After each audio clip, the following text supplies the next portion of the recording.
to Mini Man. Like I see him speak on it, and a lot of people were trying to like Mini speaks on Mini. I like what Mini does, man, and the things he speaks about. He's quite confident speaker, and he's willing to speak on the issues, social issues that not a lot of people will do. And one of the problems within the black, oh man, you know what? Yeah, man, I love the black. See, I realized something of late.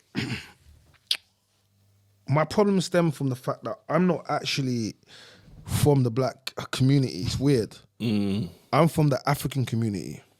So where the problems and see, the culture primarily within this culture is a Caribbean community culture, because that's what I think they migrated in our span of being here. I think we migrated slightly before you. Come on, the culture, Africa is now, but the culture, right, 100%. And I think a lot of the way I was raised, a lot of the things, the ideas that I have are based on the African upbringing, right, yeah? So sometimes I think the disconnect happens with when I speak to people is because they don't raise like that, and they don't necessarily, they don't like, so how I look at things, and I think sometimes how, I don't know. No, I think what you're trying with an African culture to a degree, right is right and wrong is wrong, and it's very simple and plain. Yeah, do you get what I mean? But I think I don't know if I want to say black culture or within certain parts of a black culture, the lines are a bit blurred. Yeah. So some things are bad, like some things are good, but then some things people within this culture do, it's not viewed as bad. So say, for example, drug dealing, or, you know what I'm saying, county lines and stuff like that. So that is a bad thing within your culture. You don't do those things. But in this country, it's glamorized and kind of rewarded. Yeah. And even in America to a degree. So the lines are a bit more blurred, dependent culturally. Yeah. If I understand what you're saying to it. Yeah. Because Africa is no, yes or no. Maybe within some subcultures of Africa, fraud might be seen as acceptable. Do you get what I mean? Because it's like, you know, the Robin Hood aspect, stealing from and giving to the poor. So the lines are a bit blurred within our culture to a degree. But you know what it is, yeah? It's like, I have to kind of remember who I am, and this is the thing. It's like it's been a journey that I'm on now, and I'm kind of enjoying the journey I'm on. But it's like people have seen hyper inflated like clips and examples of me or caricatures of me, but I'm very cool, I'm very chilled, I'm like very calm. I don't really rise up for anything which isn't that don't get clips though. Yeah, I know, but I'm saying an engagement. Yeah, do you get what I mean? So that's because it's not even necessarily your choice. Because there's other parts of your personality that if you could choose for that to go viral, you would. Yeah. But the internet and the algorithms take what they take. But also that also involves with like people you sit down with and the places that you put yourself in anyway. But what I'm trying to say is like the problems that I see within the culture that's going on, really and truly, I could just say, well, hold on a minute, I'm not like, I'm African, like I'm British, but whatever, but I can just look towards the other issues and the problems, whatever, and it will take me away from a lot of the, you know, like, I'm not saying that African people are not part of the culture, but I think a lot of the things that I'd be going up against and some of it, I'm like, well, that's not really our life anyway, really. So whose life am I trying to save? Like I see what you're saying. Do you know what I mean? Yeah. I don't agree with that anyway, so why am I down this path of having to defend this? Yeah, like if these people want to be the way they are, then let them be, because Americans, the way Americans speak about Africans, Americans don't look at Africans like, so I'm saying to you, so... A disconnect. Yeah, there's a huge disconnect. So I'm like, if there's a disconnect with the culture that you're trying to help, right, yeah, and then they're going to criticize you because, look, the reason we have problems within our community, yeah, because we glamorize and we love bad man, we love the, we love killers, bro. We glorify the killers and we don't, like, look, cool. Little Dirk. All right, so Little Dirk just got jammed up, all right, for the murder of murder for hire for Littleton, which was Little Pam. Little Pam, yeah, which is Kwanda Wando's cousin, innit? Yeah. Because my man shot King Von, innit? Kwanda Wando, innit? No, Little Tim. Little Tim, yeah. Murdered. King Von and got away with it, and then anyway. So, but look, my man's gotten jammed up now, yeah? And there's all, like, he's gotten jammed up, right? And I remember Major Fink post up and he was like, oh, they took my boy. And Broken Heart, shout out to Major Fink, is my guy still. When they said Broken Heart, I thought he died. I was like, raw. Then I read the thing and I was like, got jammed up. And then I read the comment and I was like, wait, hold on a second. How are we more upset for the guy that's gone to jail for like setting up the high or killing the guy versus the guy that got killed? Like what about the guy that got killed's family? So this is the same thing. One makes good music. Yeah, so this is kind of like, you know, even like similar thing, you know, with other scenarios, yeah, it's like people don't think about the family. They only ever think about the other person because we don't care about that. It's entertainment to us. We don't really deep down care. Just know that this person entertains me more than you. Yeah. So that's who I'm going to gravitate to. So they used to troll him about you won't slide for Von. Then you slide for Von and then you lose everything. Like, you can't win. This is what I said to you about the internet. And if you try to appease these people, you will never win because they'll forever have you jumping through hoops to try to appease them.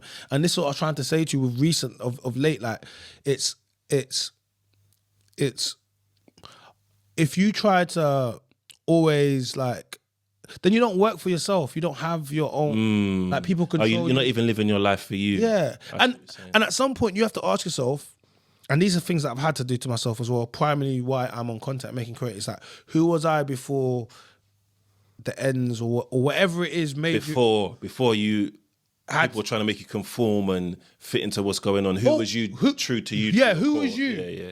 And it's one of the hardest things to do because... And the longer you leave it, the more difficult it becomes. Yeah. And that's why I'm now in a later stage of my life, whatever, doing something that I could have done time ago.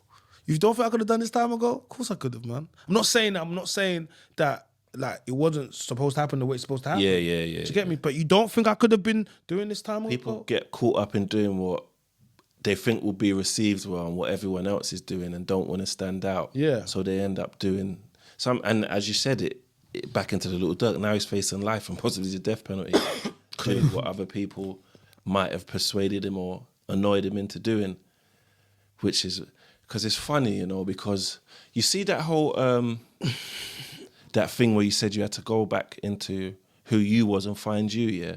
Was there like a moment in your life that made you do that? Bro, it's been happening. It happened around pandemic time. That was the beginning. Oh, okay. But that was the start when I was like, when everything messed up, everything slowed down for a little bit. And you know what I mean? Like business and a few other things I had a bit of time. I was like, I just wasn't happy, man. Like, you get me? And I was doing things, I had things going on, but I was just like, creatively, I wasn't happy. Like, and it wasn't about money, man. I just didn't. I remember I said to my brethren, I don't feel like I'm using all of my talent. So God said to me, like, then I was like, oh, who was I before? And then that was the beginning of me, like, okay, cool. And I started going along a route of creative, like some other stuff, whatever. But that kind of led me to here. But I had to say that, yo, I didn't know, but I just knew I wasn't happy. Like, it wasn't just about money, like, you know what I mean? So you get me? It was, and then obviously 2020 was a crazy time as well, and a lot of things was going on. So it made me think, and it was a good time to kind of think about. It's a reset. Yeah. But that was the mentality, that was the start of thinking differently. But recently, it's just been, now it was like, you know, my mother, like, I had some conversation with my mum and my dad, and my mum was just, you know, she was like, son, you're an extremely intellectual person, you know, you're a university graduate. Remember who your father is, the chief, and remember where you come from. And she was just like, I don't want to see any clips of you online, you know, fighting or looking mad or being out of context when you don't need to be. You know what I'm saying? And she said, most of these people that you sit next to, they're not worth what you know, she just said, like, you know what I'm saying? She just said, got to remember we support what you're doing and to remember, you know, who you are. And it was a kind of a reset for me. It was like, you know, without being respectfully speaking, you know what I mean? I'm a very important person back where I'm from, and I'm an important person here, but more importantly to culturally. And there's things that culturally I'm going to have to do, and I have to start turning into that person that can do those things culturally. And that's going to take maturity. It's going to take a level of I definitely got to fight. Yeah, no, I can definitely be.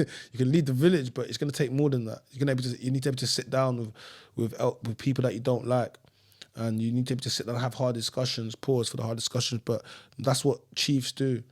Do you understand? Like it's not what you're gonna have to be elevate and evolve to be something. And you know, especially with there's other things that I want to get into as well. So if I really want to go into the next stage and elevate, like I have to be able to manage my emotions and able to manage how I handle scenarios and you know. You know, it's funny, you know. I don't know if it's a... Can I just say that inspired me? Sorry. That inspired, man, bro. I don't know if it's... You got to do what chiefs do. I was like, if yes. it's not a colour thing or... I suppose it's a culture thing of how you've grown up here. I think we all have it to a degree. So you see that whole... have control of your emotions. Like... Because you know, like we all... that saying, I'm not having it.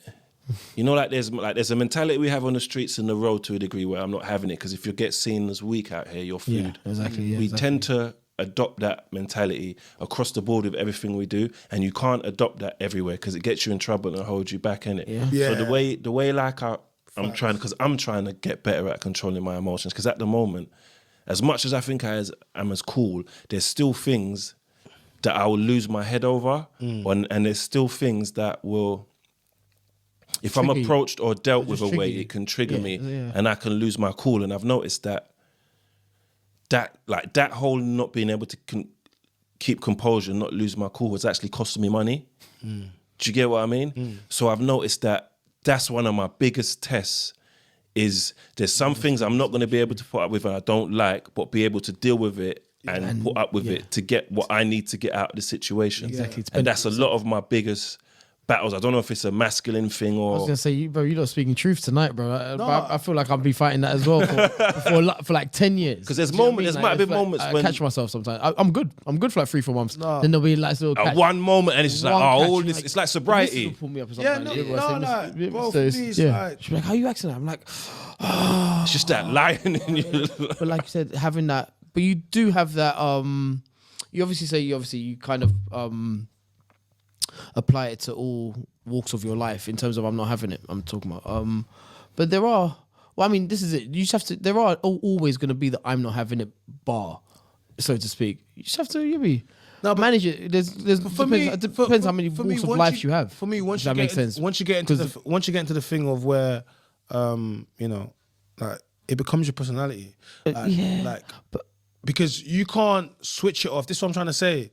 Like once you get into being having to be somebody, it becomes you. Like if you have to do the road life, for example, you do it long enough, then that's gonna become you. You won't be able to shake it off. You won't be able to shake it off. You'll be that 50-year-old guy still on the block. No, but even if you transfer into business, you're still gonna have those types of mannerisms. You're gonna have to work to shift it off. So what I'm saying is, like, in order for me personally, like, so one of the reasons why, so first of all, it started with the young